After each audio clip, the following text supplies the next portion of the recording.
Welcome to this full summary. Let's jump right into a fascinating study analyzing historical evidence from the channel Events and History.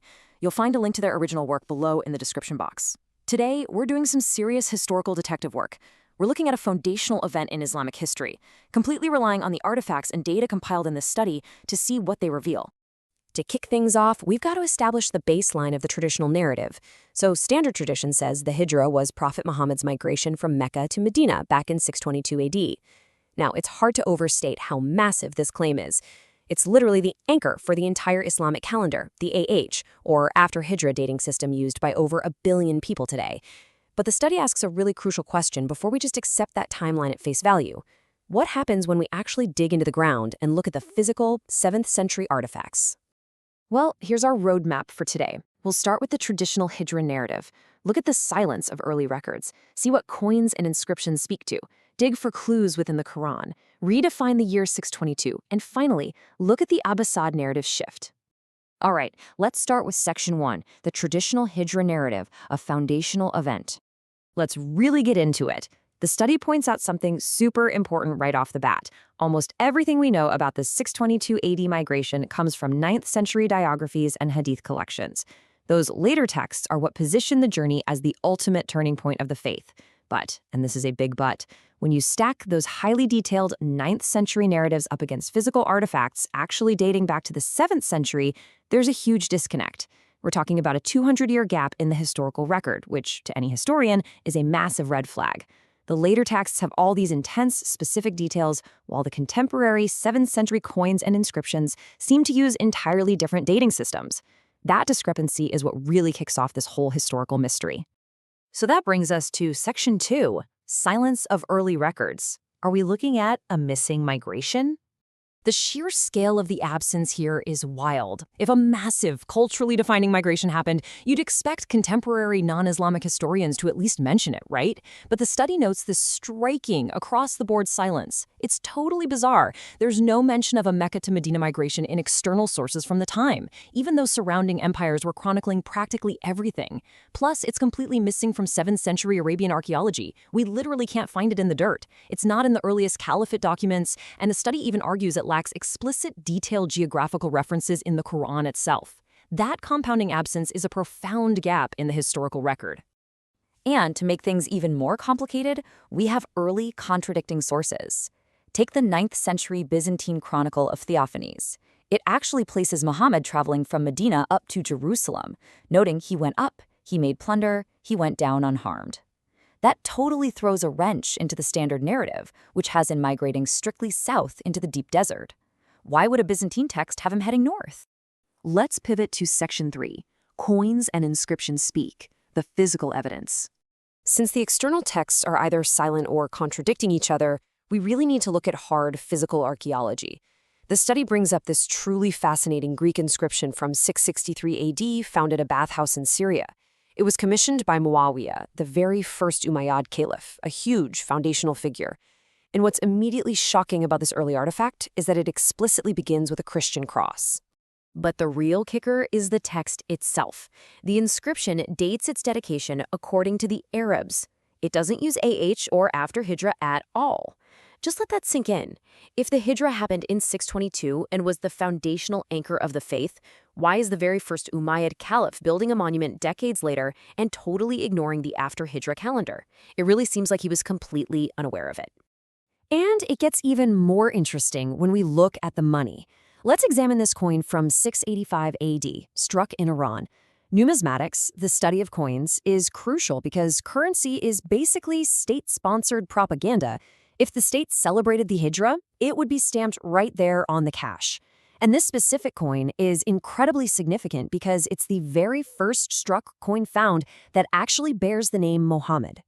Yet, right next to the date, instead of after Hijra, we get this highly intriguing phrase, after the believer's case has been settled. I'm going to say that again because it's the core of this whole study. After the believer's case has been settled. No mention of a migration at all. It makes you wonder, who exactly were these believers, and what on earth was the case that got settled? That brings us to Section 4, Clues within the Quran, Silence and Reorder. Shifting from physical artifacts back to internal texts, the study looks at the Quran to see if it explains this believer's case. The presenters argue that a close look at the text brings up some deep organizational questions. For one, why doesn't it explicitly spell out the mechanics of the Mecca to Medina migration? Also, why is it structured the way it is? The chapters or surahs are mostly ordered by size, longest to shortest, instead of chronologically. Normally, historical texts are chronological. The hypothesis here is that this non-chronological order made it a lot easier for later dynasties to obscure the original timelines. Coupled with the lack of explicit migration details, they suggest the idea of a geographical hijra might have actually been a later structural invention. To figure out what really went down around 622 AD, the study points us to Surah 30. This passage explicitly sides with the Romans, the Byzantines, in their massive geopolitical war against the Persians. It prophesies that despite a recent loss, the Romans would soon overcome their enemies. You've got to remember, the Romans and Sassanid Persians were the massive global superpowers of the era. This was basically World War I of the 7th century, and the texts were deeply invested in who was winning. Let's look at Section 5, Redefining the Year 622, a Geopolitical Shift. The study proposes a totally different, fascinating hypothesis for why 622 is such a vital date, rooting it entirely in those Byzantine-Sasanian wars. Let's track the timeline. In 614 AD, the Persians conquered Jerusalem, a devastating blow. The Byzantines were desperate. But then, exactly in 622 AD, Byzantine Emperor Heraclius launched a massive, miraculous counter-campaign. This huge swing culminated in the Battle of Nineveh in 627, crippling the Persians. And by 628, the True Cross was returned to Jerusalem. This was a colossal victory that Arab Christians, watching it all unfold, would have absolutely celebrated, just like Surah 30 says. So here is the big takeaway the study offers. 622 AD marks the pivotal year the Byzantine counterattack started, which ultimately secured Arab independence for the Ghassanid and Lakhmid tribes from heavy Persian oppression. They suggest that the mysterious phrase on the coin, "the believer's case has been settled," is actually talking about this exact geopolitical victory. The year 622 wasn't about one man migrating in the deep desert. It was the year these northern Arab tribes saw their Persian oppressors crushed by Heraclius, finally getting their long-awaited independence. Finally, Section 6, the Abbasid narrative shift, rewriting history. Now, if 622 was originally all about Arab tribal independence in the north alongside the Byzantines, why would the historical narrative later change to a single man's migration way down south in the Hijaz? The study points straight to the political motives of the Abbasid dynasty. In the 8th century, the Abbasids violently overthrew the Umayyads and moved their headquarters far to the east, all the way to Baghdad. The argument is that to legitimize their new power base, the Abbasids had to completely cut cultural and historical ties with those older Umayyad, Syrian, and Byzantine alliances. They literally needed a brand new origin story. According to the study, they pulled off a massive, systematic historical redaction to do it.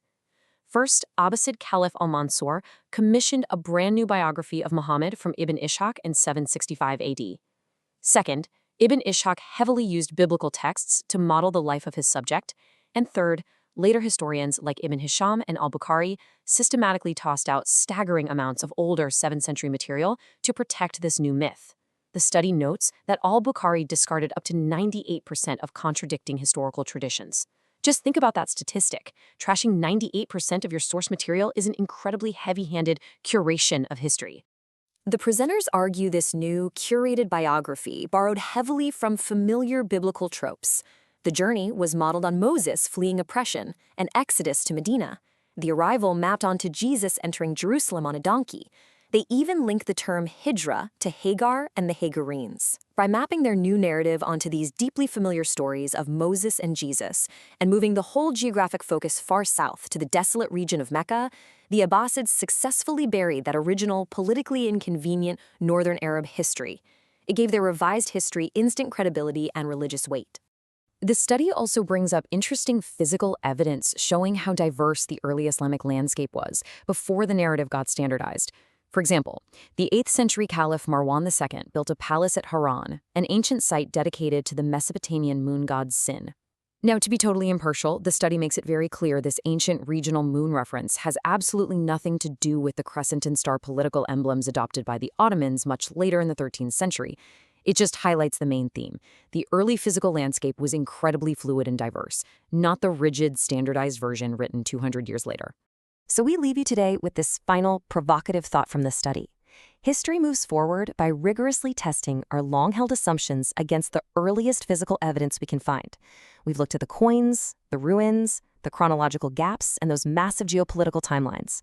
After seeing the contemporary 7th century artifacts stacked up against the later Abbasid texts, which historical narrative do you find more compelling? The traditional migration or a masterful later geopolitical reconstruction?